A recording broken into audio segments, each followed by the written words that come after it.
Well, that's just goes to show how much of a impact Alexander has made in the sport. It was very surprising I for me agree. to see Poirier beat him like that. But at the same time, it's like that kid. I don't know if there was much that was gonna make that kid lose that night. I really thought Cejudo was gonna control the fight based on what I saw from the past.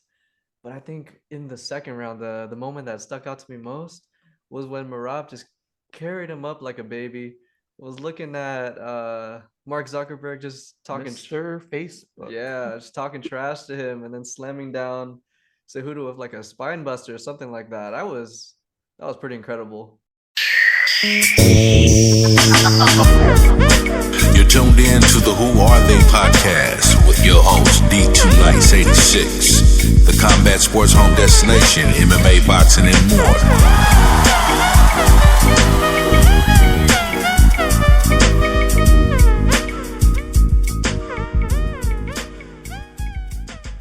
Let's start with you, Isaac. Let us know a little bit about yourself.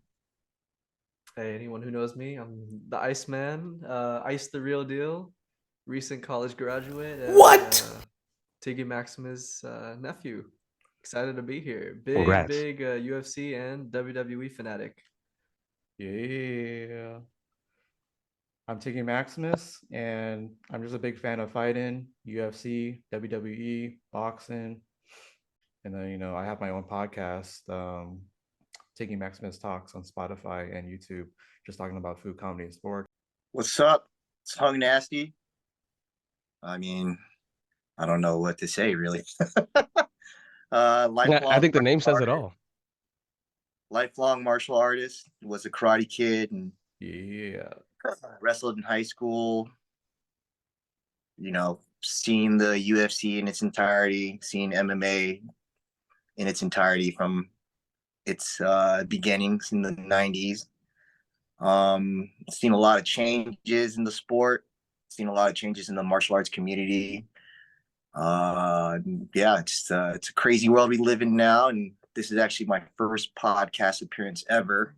Woo! On the internet. Congratulations. Let's go. Hopefully, I have something to offer. I definitely have a different perspective on things out there in the world, not just MMA. See, I do make people laugh on occasion. I don't get paid to do that yet.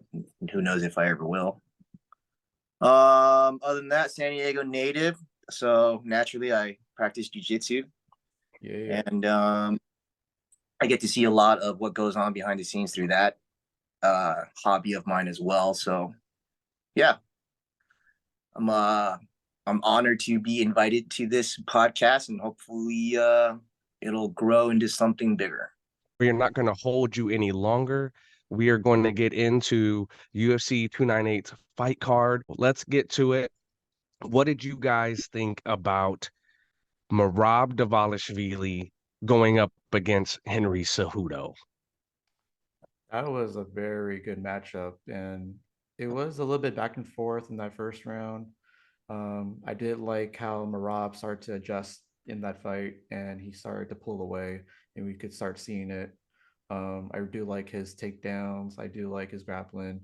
Um, Suda, I don't think he was going to lay down. I think he had a lot to offer, and I think he could still hang with the top three in the division. But you know what? I feel that Merab is just that guy. He's making his strides to get to the top, and the gold is in sight right now. See, going into it, I really thought Cejudo was gonna control the fight based on what I saw from the past. But I think in the second round, the moment that stuck out to me most was when Merab just carried him up like a baby. Was looking at Mark Zuckerberg just talking, Mr. Facebook. yeah, just talking trash to him, and then slamming down Cejudo with like a spine buster or something like that. That was pretty incredible. I think that really changed my outlook on the fight, from it being back and forth to being more one-sided, especially in round 3. Do you think that was, I mean, obviously, anytime people do that, it's to make a statement. Is this a duplication of what Hamzat Chimaev has modeled? And do you think that is something that we will start to see more in the UFC, mixed martial arts on fighting. I mean, again, everyone has a way of what's the word I'm looking for? Everyone has a way of showboating. Do you think that this is going to be the new form of showboating? What's that? Picking up your opponent, kind of walking them across the octagon and slamming them down. Well, I mean, he was trying to show Zuckerberg, right, in that fight. Yeah, he knew Yeah. exactly where he was. You got to pay your handlers, really. Yeah, well, I wonder how much the money- billions of I wonder how much non-millions. money Mark Zuckerberg threw at the UFC. I wonder if he had any contribution to that. It seemed like they were catering. You got to show him Well, I quite mean, a I'm bit. pretty sure he purchased. I mean, wasn't there an entire venue for one of the fights? That was It probably was basically like mostly him and his wife true. and a few Yeah. people. He hangs out with Volk and Adesanya, right? Like there's Yep. been video on a boat. Oh yeah. He gets in some he gets in some rec time with the guys and does, he trains with them. So I got Elon though. Only problem is with that is that it might be more of Personally. a bad luck thing, is that they actually start losing their championships once they start hanging out with him. Well, what happened? Well, so Merab obviously wins this fight. Yeah. Is it over for Henry? Henry took some time off, and he hasn't been the same since coming back. And a lot of people will say, okay, ring rust or not. And we know that ring rust it's true for some guys, it's not true for others. Is Henry Cejudo the perfect example of ring rust? Because we know him as Triple C. We know him as the two-time Olympic gold medalist and the two-division UFC champion. So is that what's happening to him now? Do you guys think that the reason behind him not being able to put the fire in front of everything that he's doing is because he took the time off? How long did he man, out that's for? that fight. Henry Cejudo's doing too much, man. He's trying to be a trainer. Yeah. Was he out for He's trying 3 to fight years? again. Was it 3 years he was out? Yeah, I think it was about 3. Yeah, No, he it did might not not- even have been 3. I don't think it was quite 3. What really shocked me most was how much Merab out wrestled him. Like I'm looking at Merab's Wikipedia right, and I'm like trying to find anything about his wrestling, and all it says is, oh yeah, he started training at a young age in traditional wrestling, and a bunch of Russian or a bunch of Georgian stuff at a young age. He was the world Sambo champion. Mm-hmm. What really amazed me was how well he wrestled against Yeah. Henry Well, I mean, Cejudo. Henry You know? Cejudo didn't even, and you're right, he did. He got takedowns. He got multiple Henry takedowns. But Henry Cejudo almost seemed to not even want to go there, which is weird. It's like what has brought you to the dance, what has gotten you to the championships has been your ability. I mean, striking, yes, but you're an Olympic gold medalist wrestler. I think he delusionally thinks he's some kind of striker now. I think that's the problem. He's gonna keep losing if he keeps trying to depend on his strike. And then it Right. kind of falls into having him get attacked at his strength, and all of a sudden now you have nothing to rely on now because now your strength has been exposed. Yeah, but this is mixed arts, man.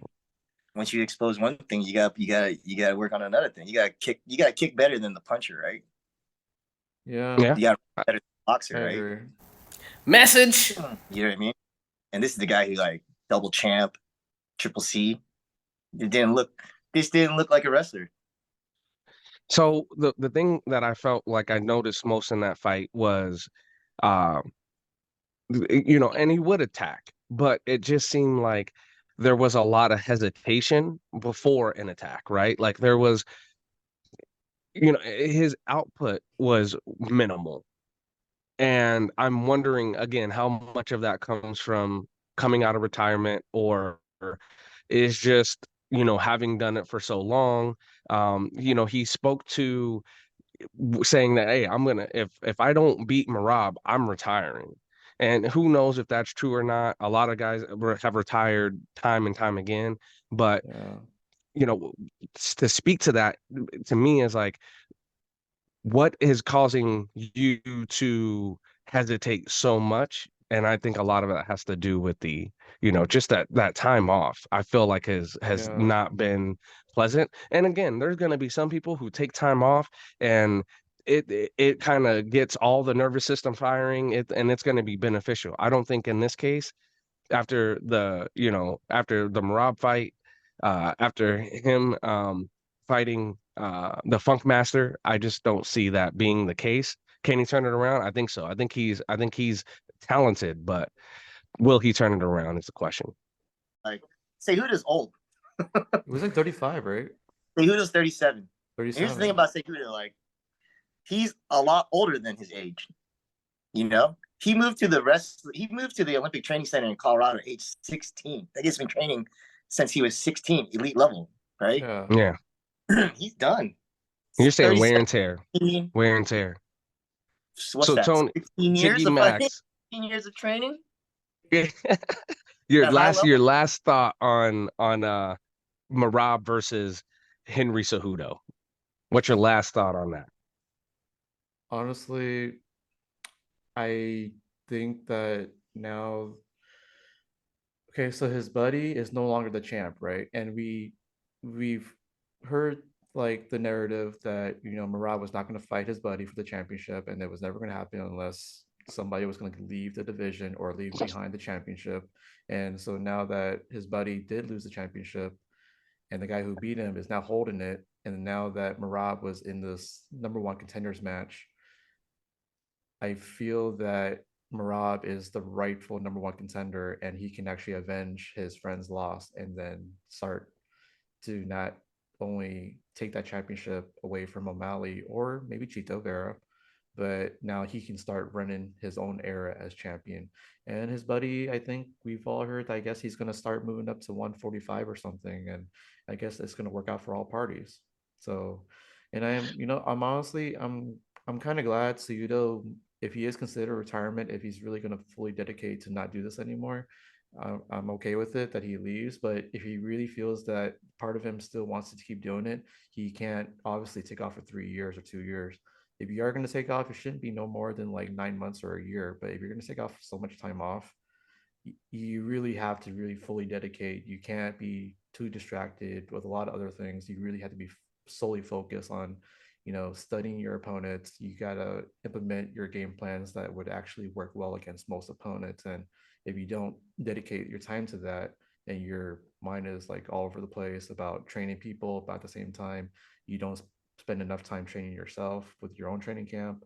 I mean, when you have so many ways your mind is split to focus on other things, you're going to be it's going to be exposed when you're out there. And it was shown when he fought Sterling, it was shown when he fought Merab that he was just simply not the guy he was before, and simply these two guys were much better than Cejudo.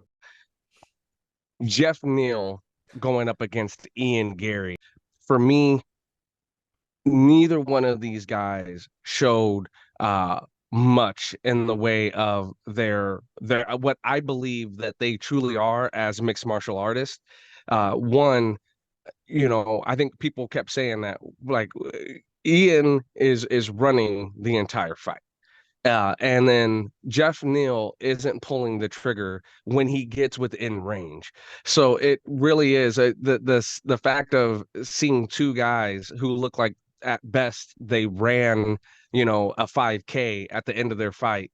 I was quite disappointed in that fight. Ice, let me know what you thought, man. Yeah, I don't know. Watching that fight, the main takeaway I had was like whenever one of them landed like a good shot, they ended up dapping the other person up, which I guess interrupted the flow of the fight for me. And it was like, it's okay if it's a one-time thing, but I just kept seeing they did it over and over again to a point where it was a bit comical. And seeing online too, that's what a lot of other people noticed. And I feel like if they had just kind of followed through, maybe things could have been different, but it felt more of like a sparring to me than an actual competitive matchup on a main card. What's Yeah, funny yeah, is I have that to agree. Hung Nasty. What do you think? I mean, that fight was pretty boring, right? Ugh. From what I saw. I kind of Good felt thing we like, had drinks. man, Ian Gerry, Yep. it kind of felt like he was trying to win that fight just to get back a little bit control of the narrative. You know what I mean? Just because all the people talking shit about him leading up, and it's like, Oh yeah. I look at Jeff Neal being 33, man, like, and he's been around too, Jeff Neal. Yes. It almost felt like a gatekeeping situation against Belong top in 10. this division. If you can get through Jeff Neal, you could belong in the top 8. But if you can't impressively get through a guy like him and you barely get by, it shows that you're gonna have a lot of things to work on. And we saw some things exposed from Ian Gary, and like he maybe has like long limbs and stuff, but the moment that you close the distance on him, he really can't do anything else other than escape. And then he can't really implement any kind of offense to generate any kind of output for 15 minutes. And both guys were pretty much at a stalemate. And apparently there was enough to go on to give Ian Gary like the decision. But like, I honestly think that neither one really impressively showed they won the fight, honestly. Yeah, well, with two men in the octagon, somebody's got to win. You know what I'm saying? Even if the output from both people are extremely limited, it's like somebody's got to win. Now, listen, what I can't stand is we're getting to a level at which MMA is almost becoming boxing, right? Because the thing about boxing was where they got to the millions and millions of dollars was they created this spectacle and they made people want to watch because there was drama and there was beef, and so then people were like, they became enamored with the outcomes, and now you have guys who are fighting, and before the fight it's there's all this talk and there's all this beef, but the thing about the UFC and mixed martial arts was typically at the end of a fight, you could see the difference of who wanted it more. And now, like you said, that the guys are playing patty cake, and they're after each good shot, they're dapping each other up, and it's like, okay, look, the circus has got to stop. If they're going to talk about standing in the center of the octagon and wars and, I'm going to wear t-shirts with your, listen, then you still have to bring the fight. And that's all I'm going to say about that. Hung Nasty, your last thoughts on this fight. Ian Gary, Jeff Neal. Yes. I'm looking at the rankings right now, right? And I'm Mm-hmm. like, who in the top 5 would they give to Ian Gary, right? And I'm like, it doesn't look good Not for him. anyone who doesn't destroy him after Doesn't that performance. I think that everything's going to stay the same for now. I think Ian Machado's next fight will definitely be a bottom 10, like 5 through 10 guy. He's 10 now. Like he didn't even, I don't know. Should he move up now? If number 9 or 8 at least. Yeah, because Jeff Neal was 8. Yeah. I think he's in the bottom 10 of the top 15. Probably give him number 6. They got Colby Covington at 5. I can't believe they got Colby Covington at 5. Actually, that might be a great way for him to improve himself, just to take that fight to show what he needs to work on, honestly. So he fights Colby Covington, and Colby Covington basically stalls him out. I don't think Colby Covington knocks him out or submits him, but I think definitely he puts the pressure on. He keeps moving forward. Yeah. He does that, which is essentially what Jeff Neal did, just with a better number in the rankings. And that to me is just. If this fight indicates any type of climb in the ranks for Ian Gary, I don't think it's going to be very high or very far. I hope not. I don't think he breaks into top 5 until he beats the top 3 guy. You don't get to have a sparring session in front of thousands of people and then move up to top 3. I hope not. So we have Robert Whitaker, Paulo Costa, which is a lot closer to what a real MMA match should look like. Somebody tell me why Robert Whitaker versus Paulo Costa was something to watch. That was quite a war. I was actually impressed with Costa. Like, I actually thought that he wasn't going to be able to hang with Whitaker because, Whitaker does have the speed with his hands. And Costa, I always thought was just more of a power guy, but I didn't realize that he actually had a bit of a kicking game to him. Isaac, you watched it, you loved it. Tell me what's up.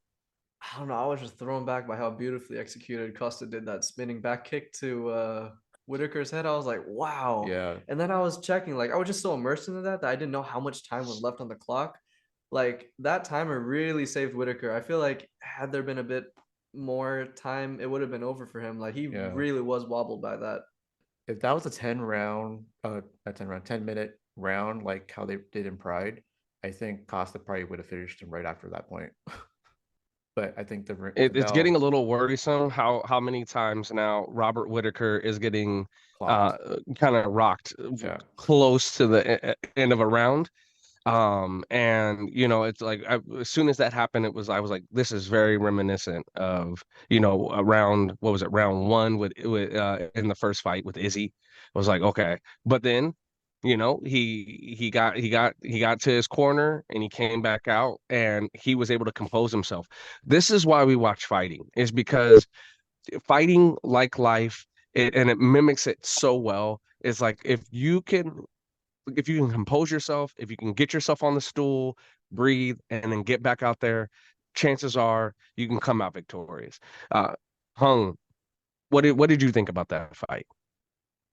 Uh, it definitely looked like Paulo Costa wanted like, I don't know, it kind of looked like Paulo Costa felt more pressured to do something. Mm. Because Robert Whitaker is high ranking and stuff, right? And after that, I mean, Yeah. unanimous decision, right? That's what It was unanimous Yeah. for Whitaker, but it was like 2-1. Unanimous decision. I don't know, man. I want to watch that fight again. I want them to Yeah. fight. I actually wanna see felt that Costa- Whitaker did just a little bit more in terms of output in each round, even though we did see that spin kick on Whitaker. But like, if you take away that particular part of it, I mean, like, I felt more of the striking was coming from, it was more seen from Whitaker than Costa. And the Costa, that might have been his only big part of the whole fight, was that spin kick. And then he was behind Well, I mean, on they a lot said of the that striking. Whitaker had more of the significant strikes by far. You're talking about at least by 30, and I think a lot of that had to come from those leg kicks, right? And I think that's where it'll really be set apart when you got a guy who can hit like Costa hits. I think people want to immobilize him, but the one thing that you didn't see from him, like you even saw in the Romero fight, was you did not see him kind of bully Robert Whitaker. And since Isaac's thought, I think maybe that was too much respect. And that's where you kind of have to say, okay, well, are we going for broke or not? Because again, Paulo Costa is a power puncher. And it's just like, why are you not going for broke in certain instances? Especially, well, you can't say when he did the spinning back kick, because I mean the round was basically over, but it didn't feel like he was going for broke. So with very limited time, because my cohorts today are very, very important people and they are very busy men, we are going to move on to Alexander Volkanovski against Ilia Topuria. We all know by now how that went down. Why am I so amazed that Ilia Topuria is now, who also believed that he was going to be UFC featherweight champion? Why am I so surprised that he is? I was the only one in the whole city that called it. Everybody was against me. Alexander Volkanovski owned the narrative. Yeah. It was I- It was supposed to be his comeback to, it was Yeah. supposed to be his first sprint step to the title, or to like getting his shit back. Right? Yeah, They haven't even absolutely. shown the picture on the website yet. They haven't shown Ilya's picture on the website. It's still sitting there. It's Alexander. You know how the UFC can be sometimes. Yeah. Well, that just goes to show how much of impact Alexander has made in the sport. It was very surprising I for me agree. to see Poirier beat him like that. But at the same time, it's like that kid. I don't know if there was much that was gonna make that kid lose that night. Topuria was locked in. He was like There was just a watching hidden- everything he was doing. there was like a hidden agenda that nobody was paying attention to in Topuria. I mean, It's such a shocking result, right? Like when he it said happened. that he's been doing this since a young age. And then we all talked about the whole putting the champion, being the UFC champion up on Instagram, and that's all well and good. And people kept digging into that. That's great. Every fighter, including the delusional ones, believe in themselves enough to. And this isn't the first time a guy's put up, oh, I'm going to be champion before they've been champion. So this is just another guy who's done it, but he's won it. But I will say that, and they were talking about, okay, I was about to turn up for Alex, and it doesn't matter. I mean, we're all about to do something. I'm about to make my bed every morning. How many times do you think that gets done a week? Really, honestly, it's, with all due respect, Alexander Volkanovski is still one of the greatest featherweights to ever play the game. All right, there is no roadblock on the planet that can stop the Who Are They podcast. Hung Nasty, Iceman, Tiggy Max, and your boy D2. Listen, it just is impossible. But we were talking about Alexander Volkanovski, Ilia Topuria, and how unbelievable that knockout was. And it wasn't a TKO. And I think it's important that we discuss real quick what if you guys have a different definition than me. I know I have a different definition than Tiggy Max on what a knockout versus a TKO is. And just to simply put it, in my opinion, a knockout means you are completely asleep. There is no coming back, no recovery, where a TKO is obviously either doctor or a referee stoppage. Would you, Isaac, would you, Hung Nasty, would you agree with that? So given how long I've played the UFC games for, I say that's a pretty solid definition. That's how it works there. That's how I visualize it too. If you're completely unconscious and I guess lifeless to say, then yeah, that's a KO to me. Well, with I think that, that oh, I think that he's got a different opinion. I think that a KO in the fight Yes. and turn into a TKO depending on the referee. But I don't think that there's any way a TKO can be mistaken or turned into a KO. Yeah, I agree. Yeah. Two very distinct situations. So, see that now you've thrown an enigma at me that I literally have to go and I have to think about that. I'm gonna definitely think about that. I think it deserves some thought. But I don't think you can mistake a TKO for a KO.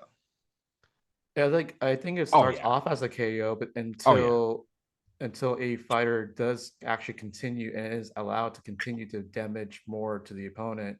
But if they just simply just stop and then you see your opponent is no longer defending himself, him or herself, and then What do you mean TKO then? the Because a referee will KO, actually no one You can have a defend KO, themselves. KO. Yeah, no one's defending themselves from a KO. Mhm. Yeah, once you're Reason for knocked out, KO, not defending yourself. yeah. So you start out as a TKO and then move on to a KO, is what you're saying then. And I bet you every ref has a different opinion about it.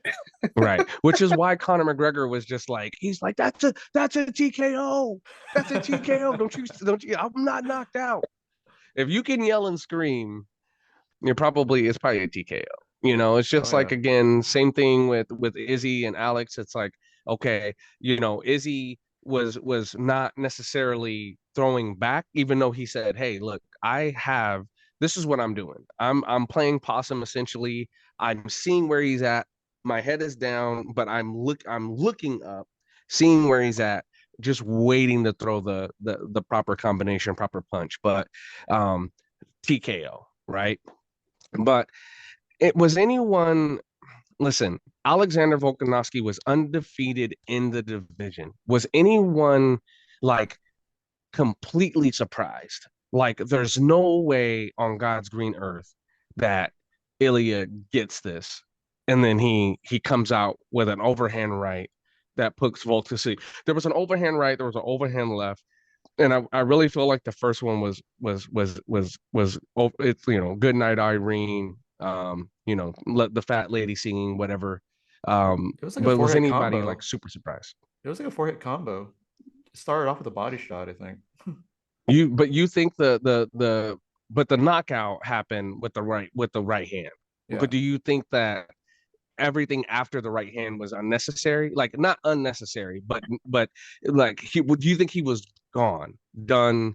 It was good night after that right hand, or do you think it was the right hand left hand combination that did? I think it was that last right that connected that you just saw him just collapse right Mhm. into the mat. There was definitely a definitive strike that did it. Yeah, that right hand. Um, are we witnessing the downfall of Alexander Volkanovski? I mean, we talked about how, Triple C is, at least my opinion is, we are looking at the infinite end for his career in the UFC. With all respects, again, great fighter, amazing, exciting to watch. But is that the same for Volk? Volk came off of, and the funny thing is because people were saying that he was on a 3 fight losing streak, and he is not on a 3 fight losing streak. He lost to Islam, and then he came back and he beat Yair. And I mean, and that's the thing that's to me is like maybe he's not done, because he didn't just beat Yair, he looked phenomenal. And then he had the head kick TKO or knockout to Islam again. So he was really on a 1 fight losing streak coming off that loss to Islam. And so my whole thing is like, unlike a lot of guys who lose, but he didn't lose to Islam in the first match the way he lost in the second, right? Yeah. He lost in the second much more definitively. But he did beat Yair pretty handedly. What do you guys think? Volkanovski has one more run at the title. If he I can like do, that. if he I can can do it, appreciate There's that. no one behind him that can actually overtake his spot anyway. It's just really just him and Taporia. They're just basically the two best, and nobody else can match them.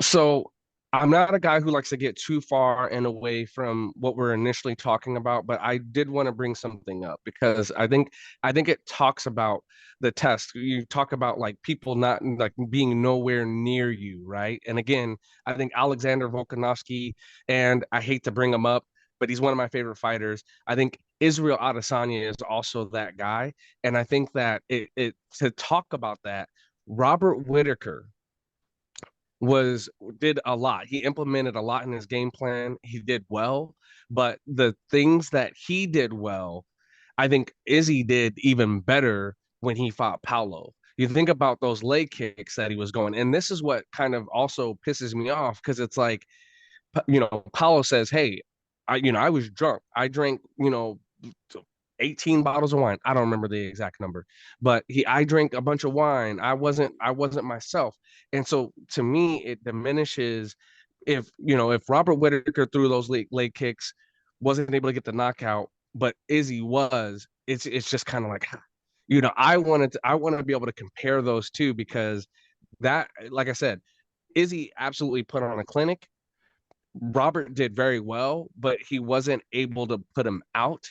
Um, and again, you're talking about Robert Whitaker in that division is like, I mean, you got Izzy, you got Rob, and then it just is almost kind of like bar none. There's no one even close. Those guys are in the stratosphere, and everyone else is just reaching. you think so? You think Jerkis, Duplessis, and Strickland? I think that and again, I think that's a great question, because again, You're when leaving out a guy who beat Izzy.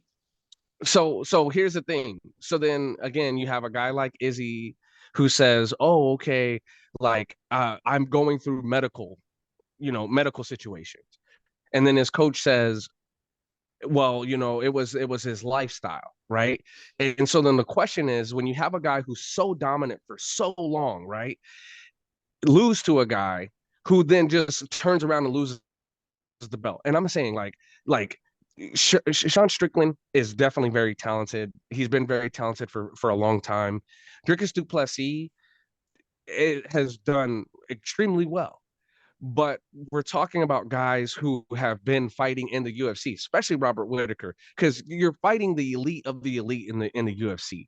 These guys, like Duplessis, who just got into the UFC, hasn't been fighting the type of caliber that he had that you're going to fight in the UFC. And that's what I'm saying is I'm not saying that at all, that they aren't that good. I'm saying that it's hard to compare, and I'd like to see another, like, even Izzy and Paulo fight with Paulo not having a bad night and being able to get some sleep, because I want that to be definitive. I want that to be I want the excuses, and I want the excuses from Izzy of having a bad night. I want to see that. I want to see him against Sean Strickland again. Like, that's the hard part. It might be too early to say anything about the middleweight division right now, though. I agree. We gotta see what Drickus can do from where he's at now, right? For sure. Yep. Because all I want to see. I want right? to see, and I want to obviously see Izzy. And that's something that we will do again in the next talk. We need to talk about what is Israel Adesanya versus Dricus du Plessis fight look like, and again, we can play matchmaker and we can match him up with a few guys, but I want to talk about the drama. I want to talk about what it means, because I think that that's a hell of a fight to talk about. Listen, I'm gonna throw a curveball in there. I want to see Chimaev fight Izzy. Yeah, I definitely want to see where Chimaev is with everybody. I think we all want to see that fight. Last three. Yeah. Yeah, he went Burns, Holland, and Usman. I mean, he's undefeated. How the fuck is he in the hell? Where's he at? He's like 10th. Well, I mean, I think, the numbers. Listen, we already know that the UFC numbers, they don't quite add up, but they do add up better than boxing numbers. So I'll leave it at that. And I know there's a lot of guys who are boxing fans, I being one of them, but I still don't care what you say. The boxing numbers just don't add up.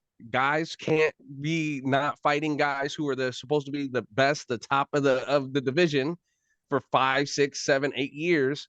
It just doesn't make sense. In the UFC, that very rarely happens, where you don't see a magical matchup that you've been wanting to see, because the numbers at least match up better. I appreciate all you guys for showing up and showing out. This is the Who Are They podcast. We appreciate you guys for watching. Like, subscribe, make sure you comment. Just make sure if you comment and you come for us, you come correct, because I'm never wrong. Guys, thanks again, and we're out. Thanks for having us. Yeah. Great talking to you guys.